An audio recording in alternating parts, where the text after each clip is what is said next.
Тәуелсіздік күніне орай Бумакөл ауылдық округіне қарасты Былавка ауылында жаңа медициналық пункттің есігі көптен күткен тұрғындар үшін айқара ашылды. Ашылу салтанатына Бөрлі ауданы әкімінің міндетін атқарушы Мұхтар Нұрмақов, нысанды салған Уральск-Стройинвест компаниясының директоры, медицина саласының мамандары және ауыл тұрғындары қатысты.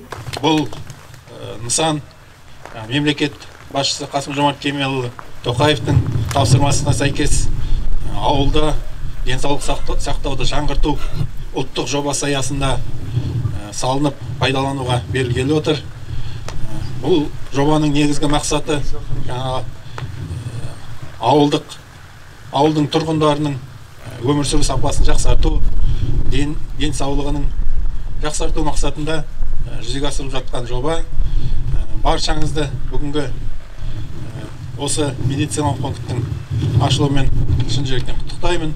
Медициналық пунктте дәрігерге дейінгі кабинет, медбикенің қабылдау бөлмесі, физиотерапиялық кабинет бар. Қажетті құрал жабдықтармен жабдықталған ашылу салтанатында ауыл тұрғындары сөз сөйлеп алғыстарын білдірді. Осы ауылда 97 жылдан бері тұрып келе жатырмын. Осы ауылда медициналық пункт кішкентайлау болса да, бірақ қандай қиындық болса да, халыққа қызметін уақытылы көрсетіп тұрды. Енді бүгінде мынау ашылып жатқан жаңа ғимаратқа осы халық атынан ризашылығымызды білдіреміз. Осы ғимаратты салуға атсалысқан құрылысшыларға, бауырларымызға көп рахмет айта отырып, және де осы әкімшілікке де алғысымыз шексіз.